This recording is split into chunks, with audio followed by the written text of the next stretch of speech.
Hello, everybody. Thank you so much for joining us tonight. My name is Danielle Turkovich. I'm the Director of Marketing and Communications here at the Wellington School.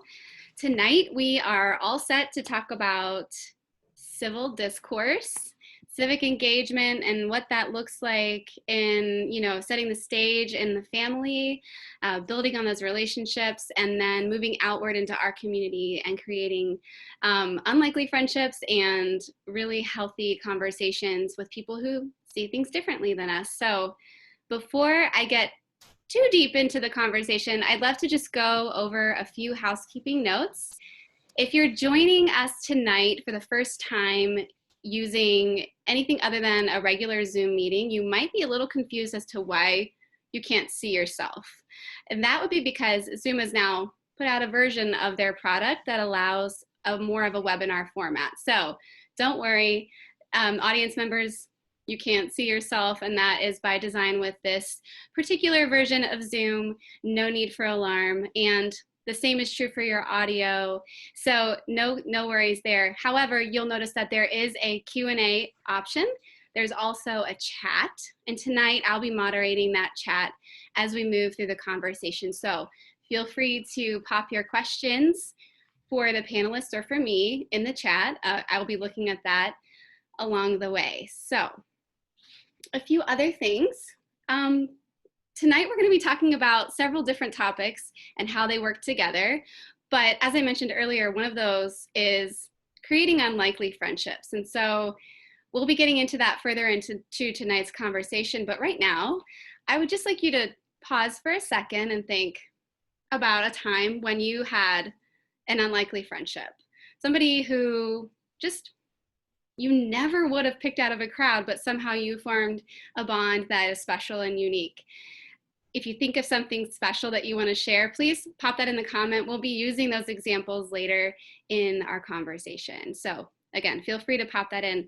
And as we move through the conversation, you are able to submit questions based on specific things that the panelists said, or just lingering questions that you might have when it comes to parenting or to friendships or to anything that sparks a thought for you here. And just very quickly, I want to kind of talk about what tonight will be about and maybe things you won't hear about tonight. As we are all very aware, November 2020 is going to be a November like we haven't seen in a very long time. So tonight we will be focusing more on the skills, the habits, the attitudes that are required for civil conversations and for building trust with all kinds of people. So, this is more about the skills that we can take into any conversation transcending any election. It's less about the specific topics and issues of this particular political season. So please just keep that in mind as we move through. And if you have lingering questions, of course, you can always submit them and we will connect you with the right people within the school to help answer those questions. Just checking my checklist really quick. Okay, I think I hit everything from a housekeeping standpoint, so I would love to take the opportunity to introduce our panelists. I'm going to start with our Gestalt partners. Gestalt has been a fantastic partner in family therapy and just providing the expert insight into, what it takes to form healthy bonds in the home, in parenting, and beyond, and how that connects with the learning that happens at Wellington. So with that being said, we have Matt and Libby, and they will wave there and say, hey guys. And they will be talking tonight about how we can set the stage for healthy relationships at home. If you can think about this conversation as a concentric circle, that family format, whatever that looks like, can really help extend those conversations into the community, which is what our partners over at the National Institute for Civil Discourse are going to help share with us. So tonight we have a diversity of thought represented here, and I think it's really cool that we have both Republicans and Democrats. We have experts in psychology and family health. And so it should be a very interesting discussion. Our panelists from the Institute are Nadine Wise. She is the program director for, I want to make sure I say this correctly, she's the program director for Next Generation, and she facilitates workshops and trainings within the National Institute. So I'm going to let her talk more about that when they get into their program. We also have Brent Hill with us. Brent is a Republican who hails from the great state of Idaho. We had a chance to catch up on some Idaho facts just a bit ago. Brent has a very impressive resume as well. He's the highest ranking member in the Idaho State Senate and a contributor to many publications, including an authored paper, A Matter of Principle, that explores the fundamental ideals of the American founders. So we are more than pleased to have the panels that we do tonight. And without further ado, I'm going to talk you guys thought I was going to handle off to the panelists. I apologize. I wanted to talk a little bit about how this connects with the work that's being done within our school. So for those of you that have children in the middle school and the upper school space, some of the terms I'm about to share might ring a bell. The first is around courageous conversations. When Wellington uses the phrase courageous conversations, what we really mean is really being intentional about having challenging conversations in a specific way that actively engages other people, slows down to listen differently, and engage people on a deeper level to transcend different points of view. So this is work that is being done within the school, teachers teaching kids how to have those hard conversations at a fundamental level. And this work is being done in complement with our traditional academic subjects. So it's really cool to see that happening inside the school. And what we all know is that what happens inside the school should really transcend beyond and into the community and into our homes. And so that's why we felt that this particular topic and this particular time was especially important for us to address. I would also say there's a lot of work being done in the middle school and the upper school around digital citizenship in a time when it feels like we're divided in a way that we've never been, and we're on social media in, conversations that feel kind of like an echo chamber sometimes. It's really important for kids to understand that what they're seeing online is not necessarily the only opinion that's out there, and that there are many ways to see a topic. And so that's the work that's being done within the school, and this conversation is really just an extension of that conversation. So I'm really, really happy that we have the opportunity to do that tonight. After all of this conversation takes place tonight, we will share out materials for this particular conversation from the Institute and from Gestalt, and we'll also share out some of our own materials around courageous conversations. We have some videos to share there that our faculty has already produced. So there's a lot to see and a lot to hear, and we'll be sending a recap of all of that to you. So if you drop off, no worries, we'll still be able to share that information. Now, the real handoff is happening. So without further ado, I'd like to hand off this conversation to our partners at Gestalt, Matt and Libby, and take it away. Alrighty. Thanks, Danny. So Matt and I are pretty well versed in doing these, so we kind of hand things back and forth as we go through the topics. And I'm going to kick us off just by saying I love this idea of the courageous conversations.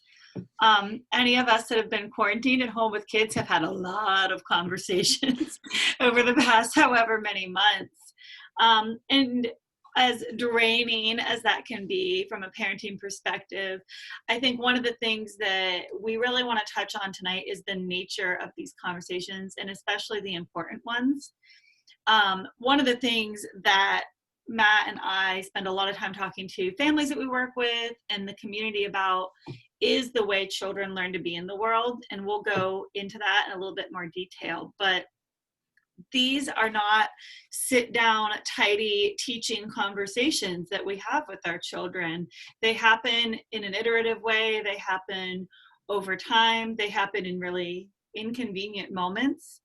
And I love what you said earlier. I was listening to you talk about actively engaging, slowing down, and listening differently.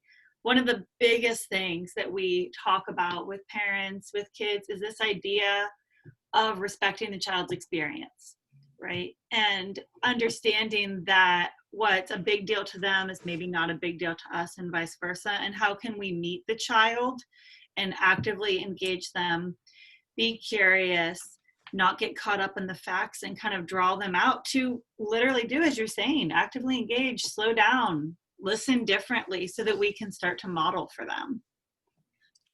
Yeah, and one of the core skills of parenting that we talk a lot about, that Libby, you mentioned a little bit, was the way we believe children learn to be in the world. Now, as parents, we love to teach and to lecture and to give advice and to fix and to do all these things, which are wonderful in their own right. But when we do that, we miss an opportunity to really know how our kids learn to be in the world. And so we believe that kids learn to be in the world in three ways. The first way, most important way, is how you, the parent, interact with me, the child. So are you open or closed? Are you warm or cold? Are you sharp or are you dull? Are you a good listener or do you shut me down? These are the ways that you interact with me. And like Libby said, these aren't like these big grandiose conversations. These are just the way we interact throughout our life and throughout my life as I grow up. And so, I work a lot with teenagers, and as kids get into their teenage years, the relationship changes with parents because teens try and become more autonomous, they push back, things like that. And so modeling for our children and how to be in the world and how we relate to them. Are we good listeners? Are we curious? Do we support their ideas even if they're different than ours?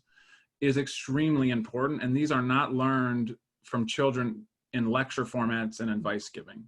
The second way that children learn to be in the world is how we interact with each other, and each other is whoever is helping raise this child. So my spouse, aunts and uncles, grandparents, neighbors, whomever's involved, is how do I show my child in the relationship that I have with the other parenting partner? How do I model healthy relationship? Do I do the same thing? Am I a good listener? Do I gossip? Do I talk behind their back? Am I critical? Am I sharp? These sorts of things? Children are watching, they're looking, this is how they're learning. And the third way, which I think is more important in this conversation tonight, is how I, as the parent, treat the rest of the world. So an example Libby and I use a lot is like when we're at a restaurant, which probably isn't happening now, but when we're at a restaurant, how do I treat the server? Am I rude? Am I demanding? Am I nice and empathetic? Am I understanding? And in this conversation, I think it's also, akin to how do I talk about what's happening in the world? Am I opinionated and judgmental? Am I open and understanding? Children are watching how we are reacting to what's going on in the world right now. And they learn so much more from us by watching rather than how we talk to them about what's going on. And so this is a very important kind of foundational point that we want to share, to be this parental awareness, to be aware of yourselves and how you're talking about in front of them, with them, to their other parent or your co-parent, about what's going on in the world politically, with what's happening with the pandemic and things like that. They're going to take more of that in than sitting down and talking to them. And so we just wanted to kind of lay that foundation as an important thing to remember as a parent, to really be aware of how you show up and interact around your children and with your children. Absolutely. And if you're ever curious about what they are picking up from you, watch them, because most of us that are raising children are living with little mirrors. And if you're interacting regularly with a child, you're interacting with a little mirror. We always say that more is caught than taught. And notice that if they're coming to us, whether they're 7 or 17 and wanting to share some big idea with us, are we going into debate mode and educating them or lecturing them about the value of their ideas, or are we starting with curiosity? And are they doing the same to us? This is that modeling piece that we're talking about. And we were talking a little bit about how does this play out in the community. Matt and I talk a lot to families about raising kids in an anxious world, right? There's a lot going on. There's a lot going on in the world right now that we could get pretty amped up about. And how do we help them kind of self-regulate? How do we model our self-regulation from as little as, are we able to turn off the 24/7 news and take a break? Are we able to zoom out and think, can I affect some change in the world in a positive way by helping my neighbor, by helping somebody I don't know? And can I include my children in that process so that they can start to see that there's the process, like I said, the zooming out and the zooming in, watching how we meet the world, to see that I can connect with people in ways that don't just have to do with our polarized opinions. I don't have to agree with you to love on you. I don't have to disagree with you and have a big debate about that. We can move on. And that really does start small in the home. I work with a lot of younger kids in my playroom here at work, and I can hear a lot of facts about a lot of things often. Has anybody heard of Pokemon or Beyblades? I could probably tell you a lot about that. These are little things, right, in the grown-up world. But if a child can experience an adult being curious and just hearing them out about that, they're getting the opportunity to have that modeled for them, what that looks like. And as they become not so little children, and they are out there in the world and they hear a peer, for instance, putting out there a different opinion than maybe their family holds, they're going to meet it with calm curiosity, way more likely than they will meet it with some sort of dogmatic, approach. There's a wonderful phrase called "in our family," right? So when we meet with difference of opinions, it's really valuable to be able to say to the kiddo, well, in our family, this is what we think, or even this is what I think, but you can think what you want, and hear them out about it. And understanding that it's a normal biological and developmental process for our kids to take an opposite stance, for preteens and teenagers to pick another stance. We don't need to pathologize that and start to worry about it and start to look for opportunities to educate them back over to the right side. We can be curious with them and understand that this is part of the process. And I think, Libby, you mentioned curiosity, and I think as parents, sometimes we get caught up in so much that we forget about curiosity. And curiosity with children is foundational to them discovering their own voice and their own beliefs and their own understanding of the world. And so what curiosity means is as simple as, if a child expresses something that you think is ridiculous or not right or whatever, before diving into a diatribe about how wrong they are in your own special way, it's about being curious about it. And so we use the example like a kid, your child comes to you and says, look at how green the sky is today. And you look at the sky and it's been blue your whole life. And you're like, wait a second, it's blue. And before you say to the kid, the sky's blue, honey, you say, really? A green sky? I don't see it as green. I see it as blue. Tell me about the green sky. What do you see? It's a simple exercise of curiosity. And it's kind of an extreme example, but, in relating to, with your older kids, even your younger kids, but mostly your older kids who are starting to form opinions of the world, when they come at you with something that throws you off or you get confused about, curiosity is going to be your best friend. Where did you hear that? What do you think about that? What's your opinion on that? How are you getting this information? Not in an aggressive, like demanding way, but in a very warm, curious way. And you will learn very quickly with anything. The more curious you are with your kids to draw them out, the more open they're going to become. The more open they become, the more safe they feel they can share anything with you, because there will be no judgment, no lecture, no advice.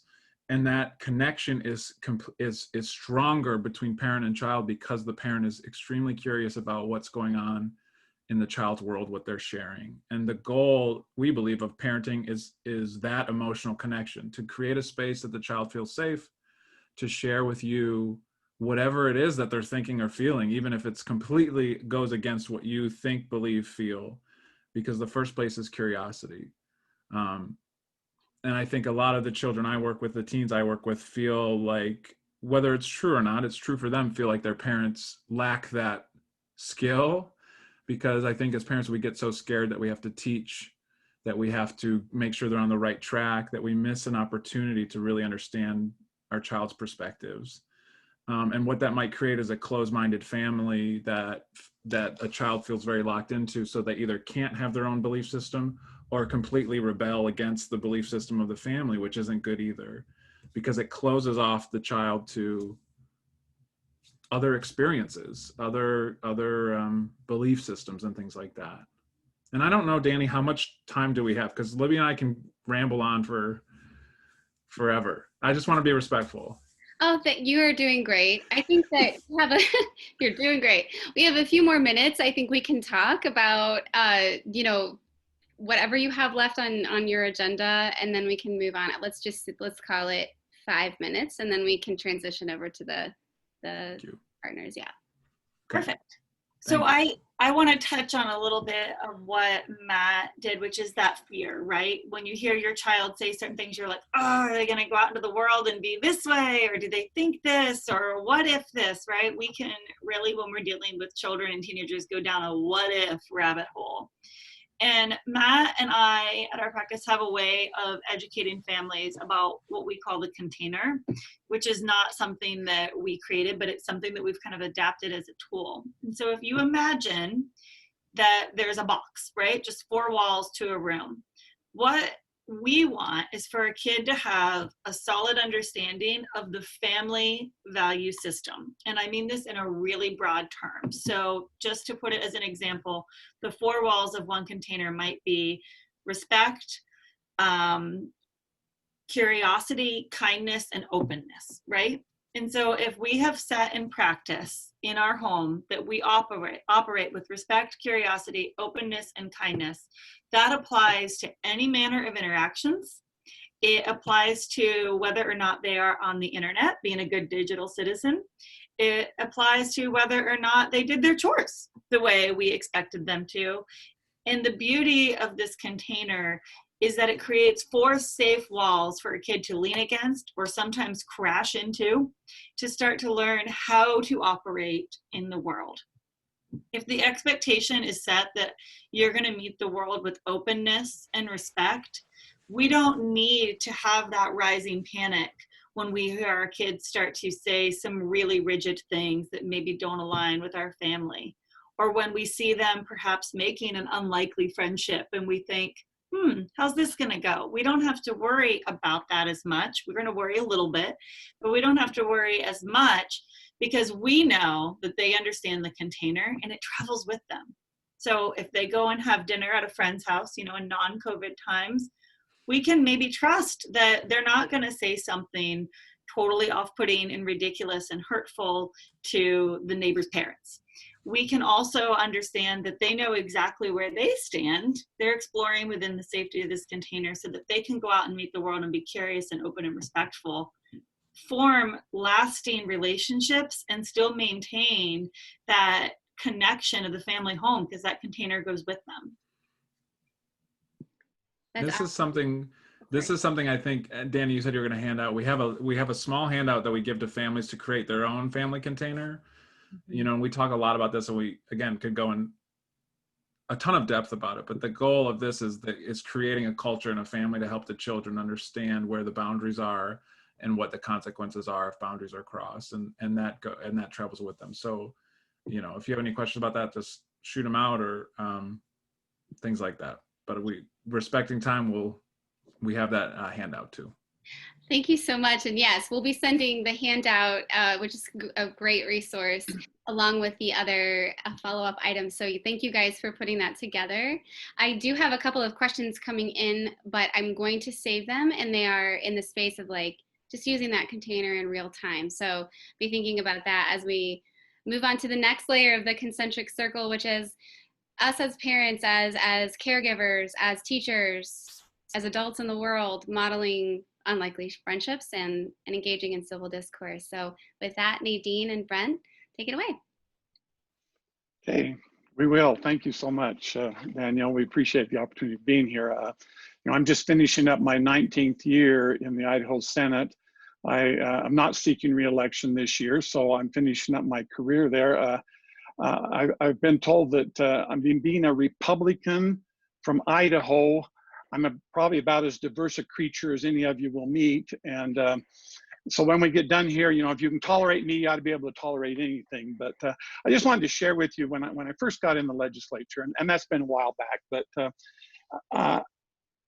my impression of politics, politicians, those were not good words. I got my impressions the same place most of us get them, from talk radio and from television and movies, and none of them were very good impressions. And so, I was going to go over there and clean up house and get rid of all the corruption and make politics a good word in Idaho.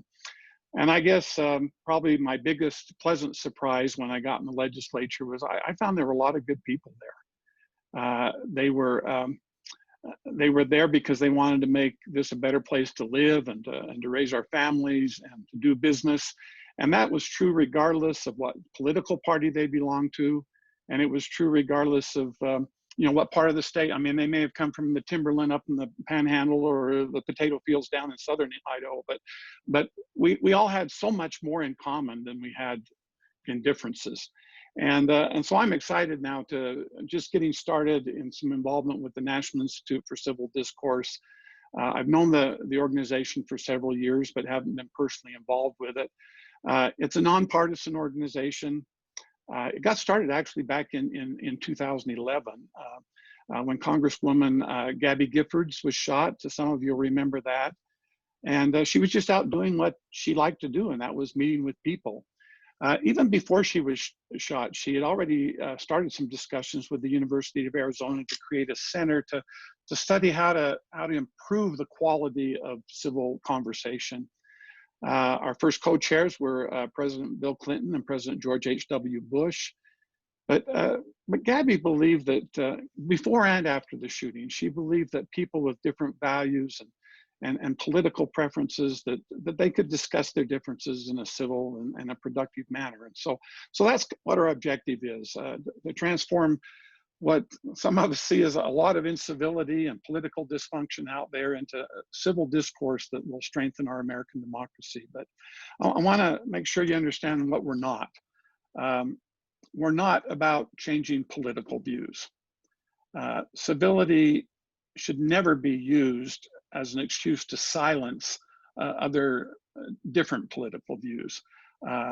We're entitled to those views and we need to defend those, but it's a matter of discussing issues in a civil manner. But it's listening, not just so that you can come up with a better comeback or a better argument, but listening in seeking understanding. And then it's actually feeling some empathy for the other person and the feelings of the other person.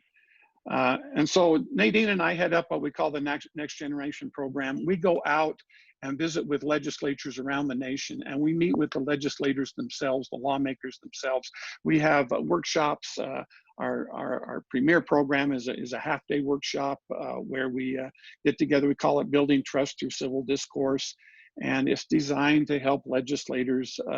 And by the way, it's taught by legislators as well. And so either current or previous legislators. And it just helps state policymakers move towards more collaboration and unity.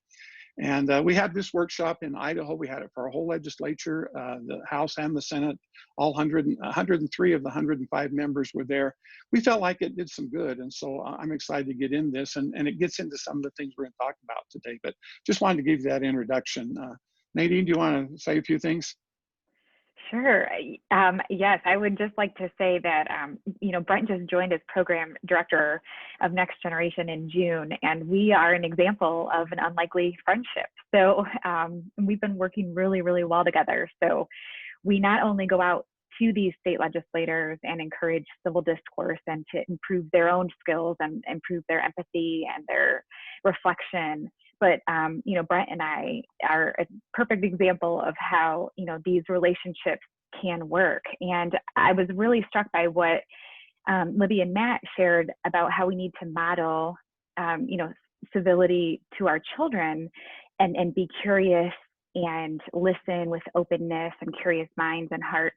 And that's exactly how we need to treat our adult counterparts, and how we need to treat, from legislator to legislator, from friend to friend, neighbor to neighbor, in some cases, family member to family member. You know, that curiosity and that openness and the empathy has to be present if we are going to move our nation and our states and our households to a more perfect union. And so at Next Generation, at the National Institute for Civil Discourse, that's what we're trying to do. And I really like the idea. I think Jill in the chat box, she also mentioned that she married her unlikely friend. And Jill, you're not alone. I did as well. And it can work. And I'm sure you can say the same thing, Jill. But, you know, children are watching our unlikely friendships, as Libby and Matt mentioned, and we just have to be cognizant of the way that we speak to others, because they are going to be faced with a diversity of thought their whole lives and with conflict their whole lives. And so the way that we, you know, engage within these unlikely friendships, but also the way that we seek them out, that's also important for our kids to see. So we encourage state legislators to seek out those friendships. And tonight we're going to challenge you to seek out those friendships, but I think it's very important for our children to see that we're also reaching out for those friendships. Well, our subject that we're supposed to talk about and visit about tonight is talking with your kids about politics, which is the part that I'm probably going to spend most of my time on, and the importance of unlikely friendships that goes along with that. You know, helping our kids become engaged and committed citizens, I think that's part of what we do as parents. I don't know about your experience, Matt and Libby, but I found a lot of parents that really they avoid talking to their children about politics. It's too contentious, or it's too complicated, or you know, there's other things. Sometimes parents don't like to talk about politics to anyone, but I came across a poll done by Reuters Ipsos back in 2017. Now, this was right after the 2016 election. So again, after that presidential election almost 4 years ago. And according to their poll, 1 in 6 Americans had stopped talking to a family member or a close friend because of the 2016 election. So sometimes, you know, we're not only failing to create unlikely friendships, sometimes we're alienating even the friends we already have over politics. I remember a quote by Thomas Jefferson, and I probably won't get this quite right. He says, I never considered a difference of opinion in politics, in religion, or in philosophy a cause for withdrawing from a friend. And yet, the poll found out, a more recent poll found out there's a huge share of our population who've kind of sorted their social life along ideological lines. They avoid places where people disagree with them. They avoid the news outlets or social media when opposing viewpoints are brought up. Most of us kind of seek spaces, whether that's at the workplace or at school or college or wherever it is, where we can find the most ideological compatriots, I guess I'd say. In other words, it's unlikely that we're going to establish friendships beyond those who think and act the way we do. Another survey, just a recent survey, 2019, showed that 35% of Republicans and 45% of Democrats said they'd be unhappy if their child married someone of the opposing political party. Now, Nadine, you kind of touched on that, but why don't you go into that a little more detail? How have you and Matt worked this out? Sure. Well, first of all, I don't admit that he's a Republican. I say he's a libertarian or an independent, depending on who I'm talking to, which is pretty true.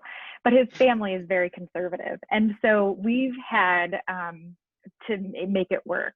But my brother-in-law is my favorite example because we couldn't be any more different when it comes to politics. We just could not be any more different. But at the end of the day, what we know about each other is that we would do absolutely anything for our family. And our children get to watch us engage in these conversations, often with humor injected, because that helps us get through these conversations. So there's nothing wrong with that. But our children, my nieces, get to watch us have this civil, humorous, engaging exciting conversation with my brother-in-law, and my kids are hearing viewpoints that they don't hear in my home, and my nieces are hearing, you know, viewpoints from me that they might not hear in their home. But the substance might not matter that much to them right now, but the fact that they are watching us at the Thanksgiving dinner table have a civil conversation without, you know, throwing the plate at each other or whatever is so important. And that has helped me become a better parent, because when my son, who is 6, does ask questions about President Trump, for example, sometimes I might have to check myself and say, okay, you know, how should I rephrase this in a way that my brother-in-law might say, or that might be a lot more civil, so that my son, you know, again, knows that it's okay to disagree. It's okay to stay steadfast in your own views, but it's not okay to be rude or disrespectful or disparaging, or to just, you know, not talk to my brother-in-law again. So, but you know, that's an example. It's not like that for everyone, right? I'm sure all of you also have examples of family members that you can't even talk about it. And that's okay too, in some cases, especially if it gets, you know, too vitriolic in front of your children. But I will, you know, in those moments, I will challenge each of you to ask those hard questions to your mother-in-law or whatever, and say, well, tell me a little bit more about why you think that way, or you know, what did you see recently that makes you feel that way, or what kind of experiences or history or the way that you were brought up leads you to those conclusions? Because their truth is their truth. Just like your truth is your truth. And so you have to acknowledge their history and their education, just like you would expect them to acknowledge your history and, you know, the way that you were brought up. So Matt and I, my husband and I, are also from the same hometown. So we have this extra interesting dynamic. We're from the same place, but our families couldn't be any more different. But thank God for humor, because we just, you know, razz each other, and we're able to do that. So we'll never change each other's minds. We don't go into any conversation thinking that we will, but we certainly leave each conversation respecting each other just a little bit more. Let me hit on a couple of practical things. At least I think they're practical. You know, I'm a political junkie. So I love talking about politics. And my wife, Julie, and I, we also have 20 grandchildren. So when they get old enough to argue, which for some isn't that old, they love taking grandpa on. And so I love these kids, you know, just like you love your children.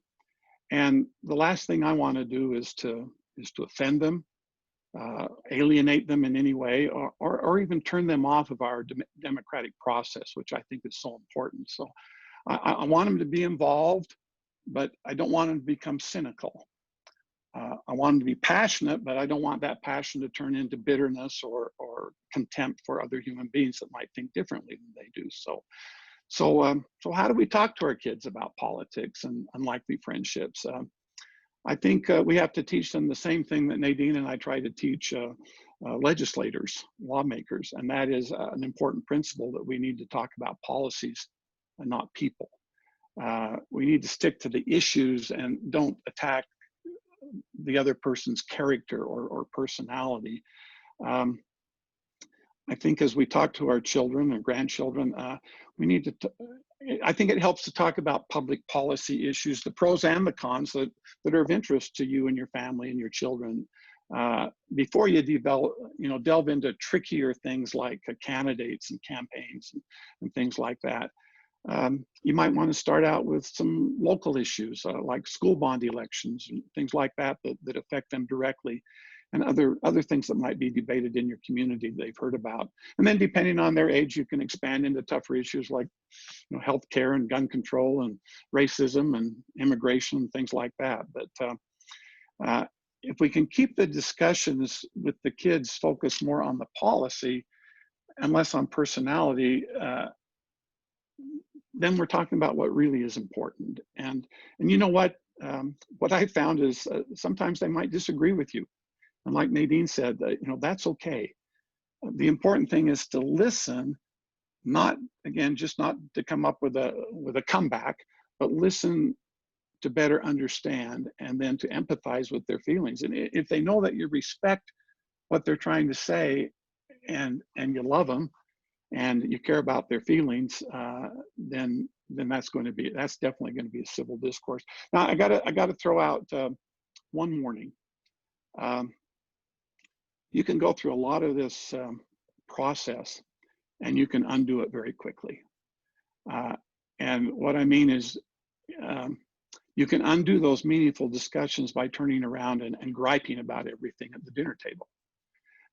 How you talk about politics, immigration, other religions, the LGBT issue, minorities, how you talk about those things around the house, that affects what your kids' actual attitudes are going to be. No matter what you might say otherwise.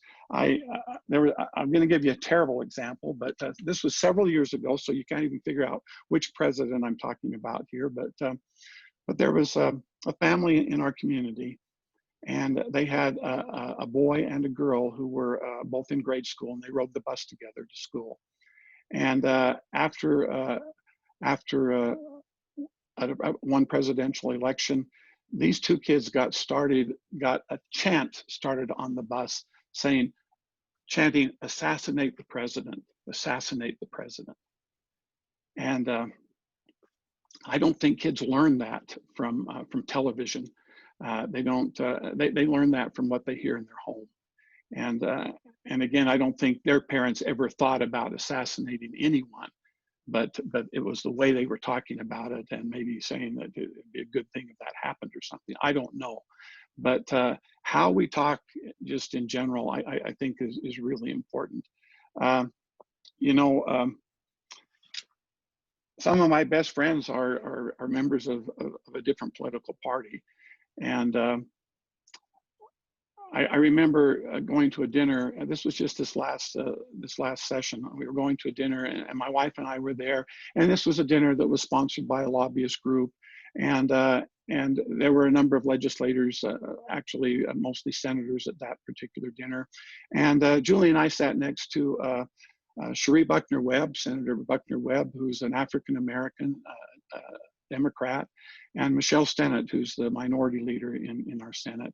And we've been friends for a long time, and Julie my wife has become good friends with them, and we were talking and laughing, had a good time. A lobbyist after dinner, who was our host, caught my wife afterwards and said, I don't understand, I don't understand why you're treating those people that way when you have such different views. Now, my wife's pretty soft-spoken, to tell you the truth. That's good for me, but she was civil in her response, but she was very firm in her response that he had no business talking about other people that way, other human beings, that we for some reason should be shunning them or not being friends with them or things like that. And so I think our children have some pretty good views about people who have differing attitudes than they do. But I got to credit my wife for that, a lot of it. Let me just give one other really quick thing that I think is important. I think if we're going to understand other people's points of view, if we're listening for understanding, I think it's important that we listen to some of the things they're listening to. I have XM radio, and so I got when I'm driving back and forth between here and Boise, I listen to CNN until a commercial comes on, and then I flip it over to Fox News till a commercial comes on, back and forth, and you would think I was listening to two different countries talking about two different political systems, but I think it's important for me, if I'm going to have a good communication with people who think differently than I do, that I listen to what they're hearing and listen to both sides of these various issues. And that's true with my, my social blogs and things like that. And, it's so comforting just to listen to what you want to hear and what agrees with you. But there are other points of view out there, and they're very valid if we can listen to some of the reasoning that comes by. And that might make us feel a little bit better about some of the people who have differing views. So I'll leave it at that for now. Thanks, Nadine. Well, thank you guys so much. Did you have other components that you wanted to add in, or did you want to move to the Q&A? Well, we'll save the rest for answers. Yep, exactly. Awesome. Okay, great. So the first question that came in ahead of our conversation today was, you each hit on this in some form, was really kind of interesting in that they said, help. My child has grown to see things from the opposite end of the political spectrum as my partner and I.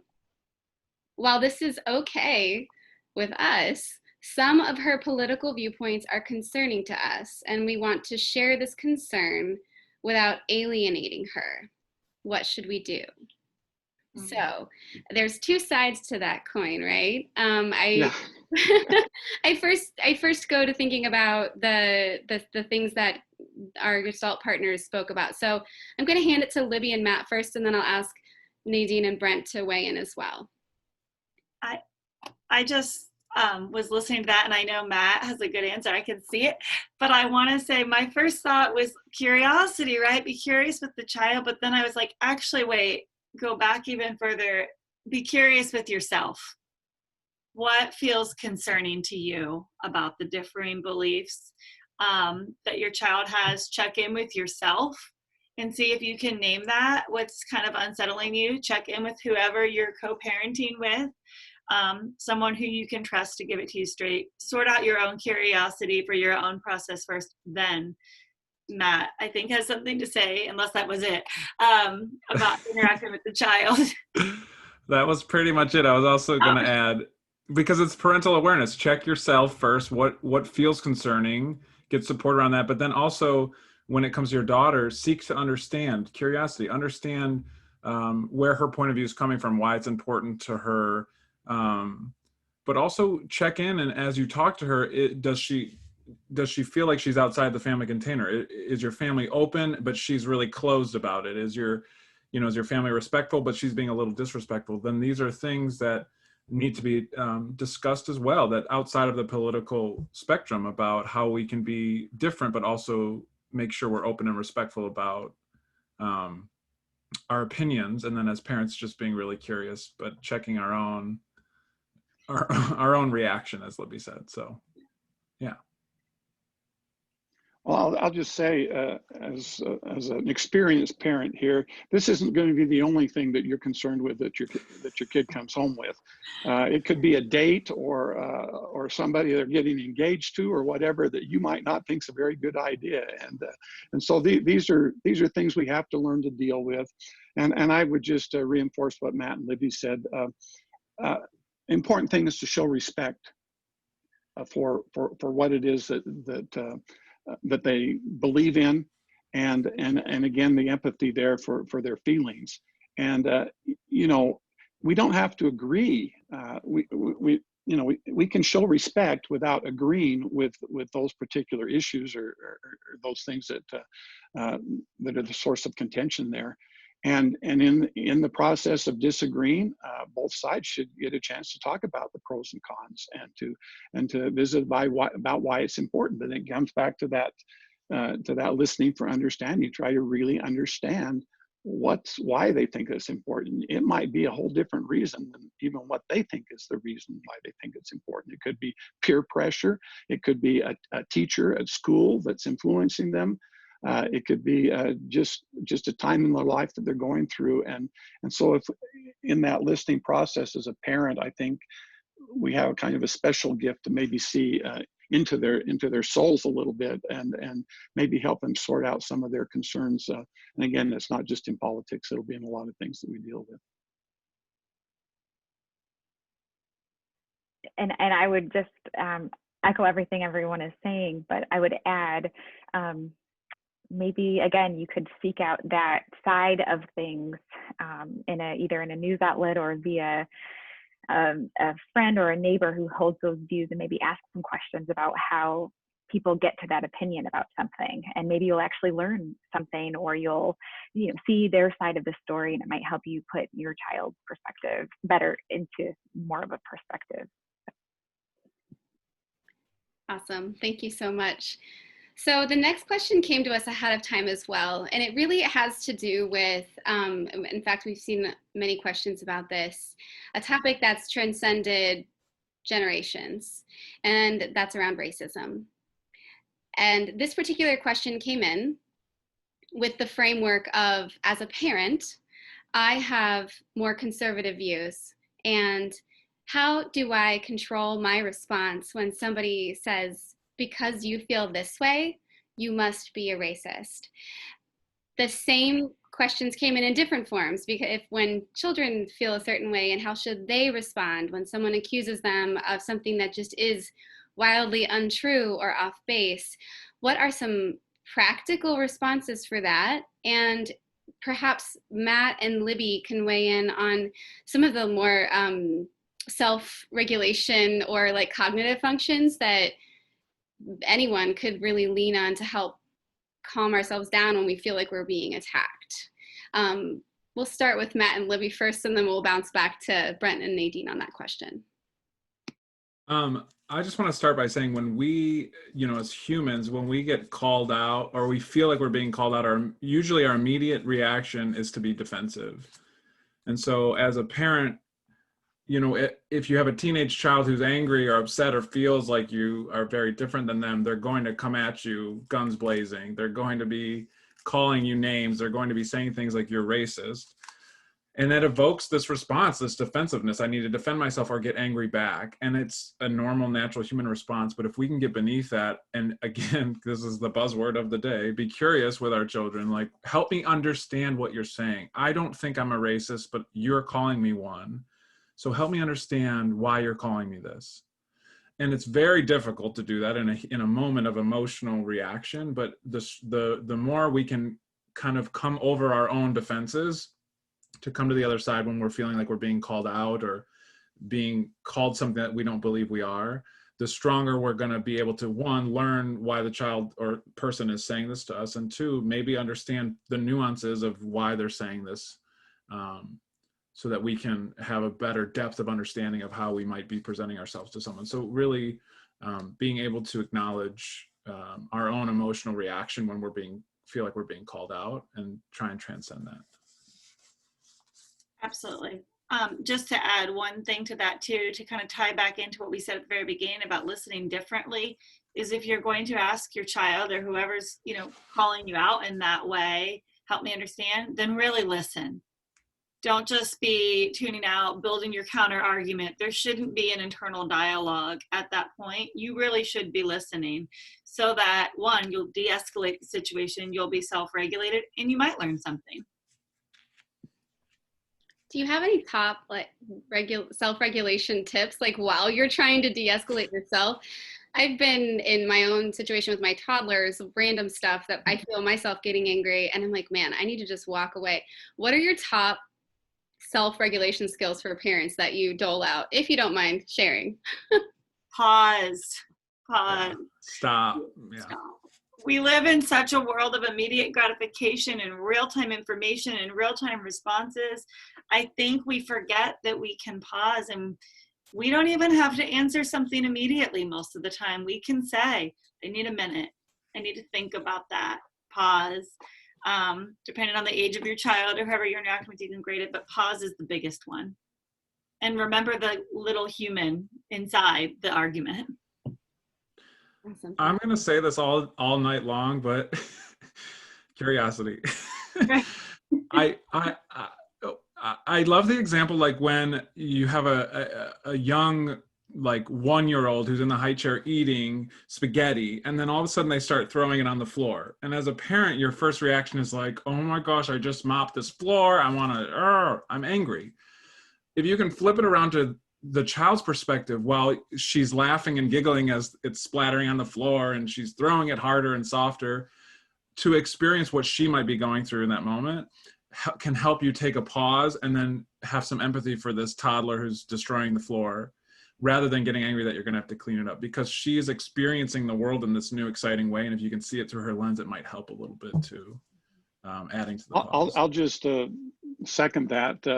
Pauses are a great way to promote civil discourse. Yeah. And Obviously in politics, I get called lots of names.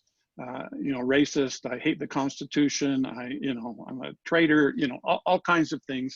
And I want you to know I'm not. But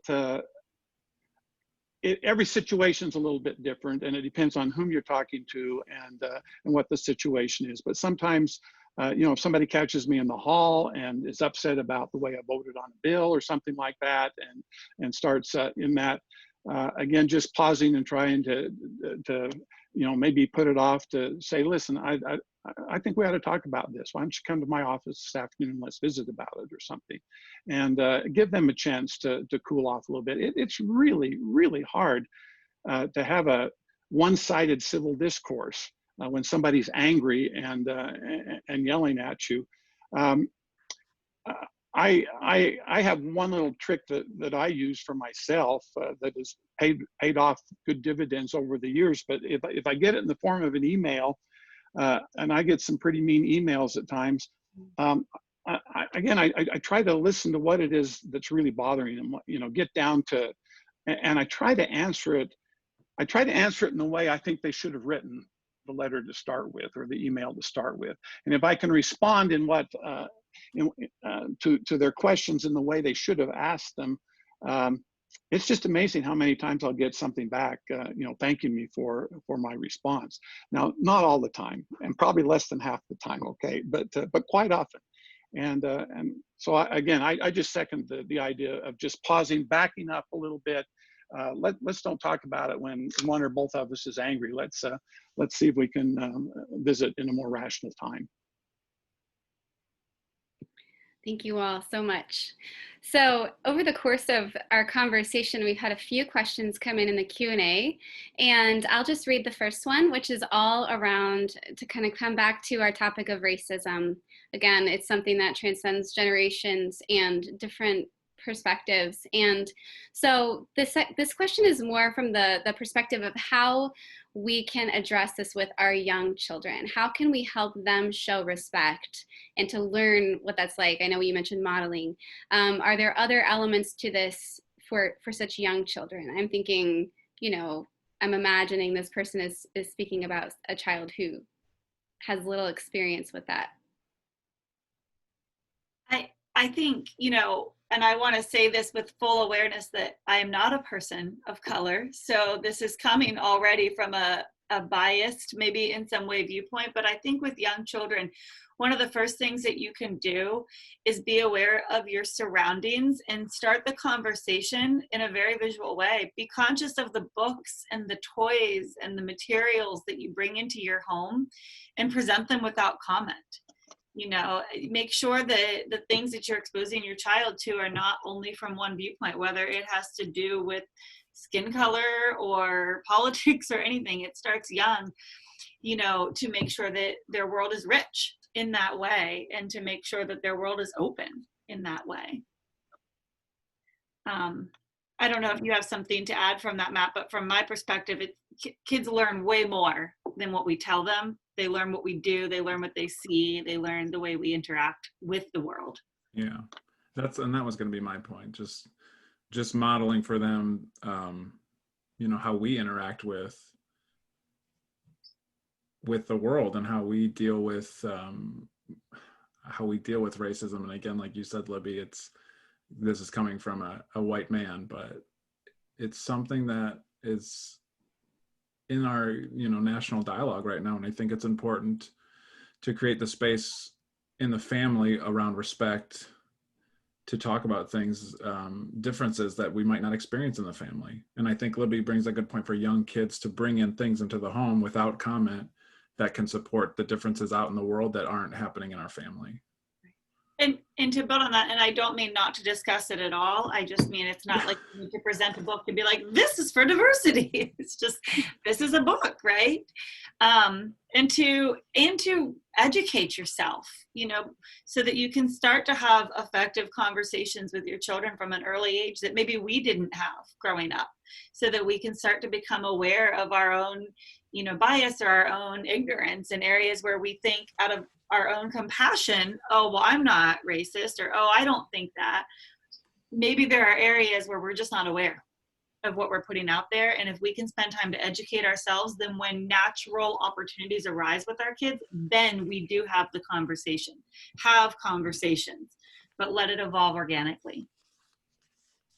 Wonderful, thank Well, you. all of us, nobody believes in bigotry.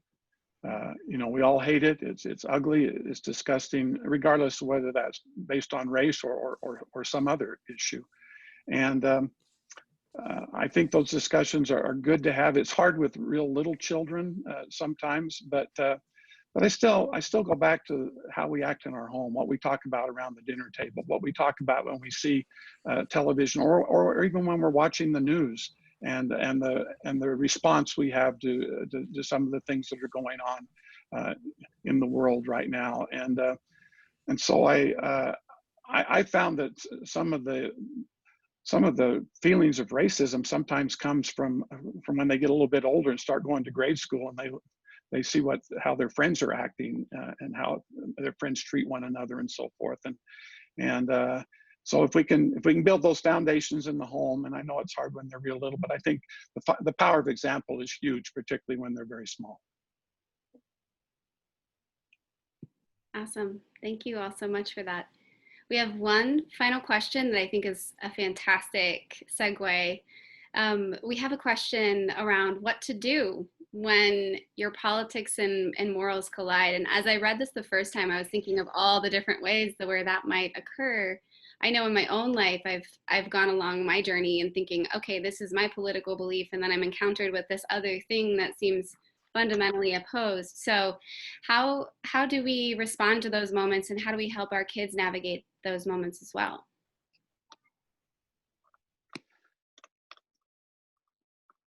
Well, morals.